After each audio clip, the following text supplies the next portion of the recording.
পঞ্চদশ পরিচ্ছেদ। সচ্চিদানন্দ লাভের উপায়, জ্ঞানী ও ভক্তের প্রভেদ। সমাধি ভঙ্গ হইল। ইতিপূর্বে নরেন্দ্র শ্রীরামকৃষ্ণের সমাধি দৃষ্টে কক্ষ ত্যাগ করিয়া পূর্ব দিকের বারান্দায় চলিয়া গিয়াছেন। সেখানে হাজরা মহাশয় কম্বলাসনে হরিনামের মালা হাতে করিয়া বসিয়া আছেন। তাহার সঙ্গে নরেন্দ্র আলাপ করিতেছেন। এদিকে ঘরে এক ঘর লোক শ্রীরামকৃষ্ণ সমাধি ভঙ্গের পর ভক্তদের মধ্যে দৃষ্টিপাত করিলেন। দেখেন যে নরেন্দ্র নাই, শূন্য তানপুরা পড়িয়া রহিয়াছে, আর ভক্তগণ সকলে তার দিকে ঔৎসুক্যের সহিত চাহিয়া রহিয়াছেন।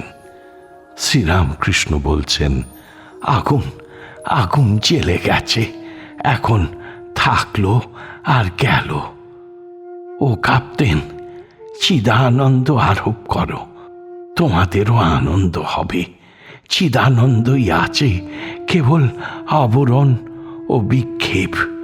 বিষয়াসক্তি যত কমবে, ঈশ্বরের প্রতি মতি তত বাড়বে। কাপ্তেন বলছেন, কলিকাতার বাড়ির দিকে যত আসবে, কাশী থেকে তত তফাৎ হবে। কাশীর দিকে যত যাবে, বাড়ি থেকে তত তফাৎ হবে। শ্রীমতী যত কৃষ্ণের দিকে এগুচ্ছেন, ততই কৃষ্ণের দেহ গন্ধ পাচ্ছিলেন। ঈশ্বরের নিকট যত যাওয়া যায়, ততই তাতে ভাব ভক্তি হয়।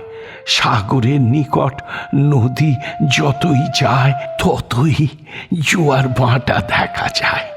জ্ঞানীর ভিতর এক টানা গঙ্গা বইতে থাকে। তার পক্ষে সব স্বপ্নবৎ, সে সর্বদা স্বস্বরূপে থাকে।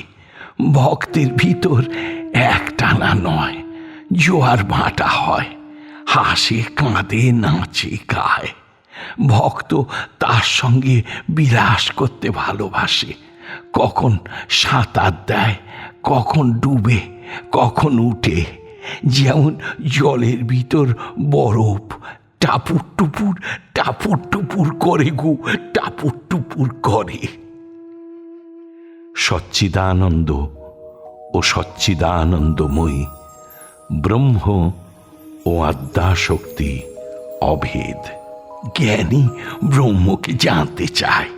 ভক্তের ভগবান সর্বৈশ্বর্যপূর্ণ সর্বশক্তিমান ভগবান, কিন্তু বস্তুত ব্রহ্ম আর শক্তি অভেদ। যিনি সচ্চিদানন্দ, তিনি সচ্চিদানন্দময়ী।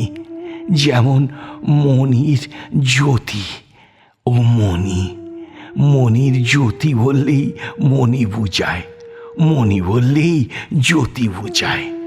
মণি না ভাবলে মণির জ্যোতি ভাবতে পারা যায় না। মণির জ্যোতি না ভাবলে মণি ভাবতে পারা যায় না। এক সচ্চিদানন্দ শক্তি ভেদে উপাধি ভেদ, তাই নানা রূপ। সে তো তুমি গো তারা, যেখানে কার্য মানে কিনা সৃষ্টি স্থিতি প্রলয়, সেইখানেই শক্তি। কিন্তু জল স্থির থাকলেও জল, তরঙ্গ ভুড়ভুড়ি হলেও জল। সেই সচ্চিদানন্দই আত্মা শক্তি, যিনি সৃষ্টি স্থিতি প্রলয় করেন। যেমন কাপ্তেন যখন কাজ করেন না, তখনও যিনি, আর কাপ্তেন পুজো করছেন, তখনও তিনি। আর কাপ্তেন লাট সাহেবের কাছে যাচ্ছেন, তখনও তিনি। কেবল উপাধি বিশেষ। কাপ্তেন বললেন, আজ্ঞা মহাশয়, আমি এই কথা কেশব সেনকে বলেছিলুম। কেশব সেন ভ্রষ্টাচার, স্বেচ্ছাচার, তিনি বাবু, সাধু নন। কাপ্তেন আমায় বারণ করে কেশব সেনের ওখানে যেতে। মশাই, আপনি যাবেন তা আর কি করব? তুমি লাট সাহেবের কাছে যেতে পারো টাকার জন্যে, আর আমি কেশব সেনের কাছে যেতে পারি নে। সে ঈশ্বর চিন্তা করে, হরিনাম করে। তবে না, তুমি বলো, ঈশ্বর মায়া, জীব জগৎ। যিনি ঈশ্বর তিনি এইসব জীব জগৎ হয়েছেন গো, জীব জগৎ হয়েছেন।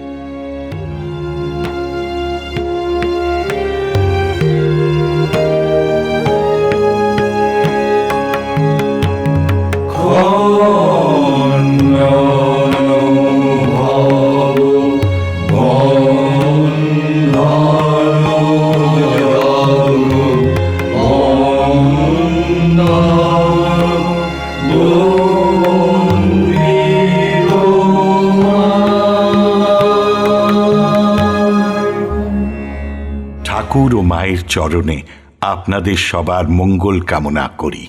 লাইক করুন, শেয়ার করুন, অন্যকে দেখার সুযোগ করে দিয়ে পুণ্য লাভ করুন।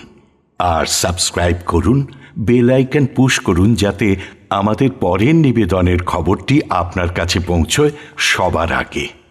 অমৃত কথন এই অনুষ্ঠানের আঙিনা থেকে আপনাদের সবার সুখ, শান্তি, সমৃদ্ধি কামনা করে বলি হরি ওম রামকৃষ্ণ।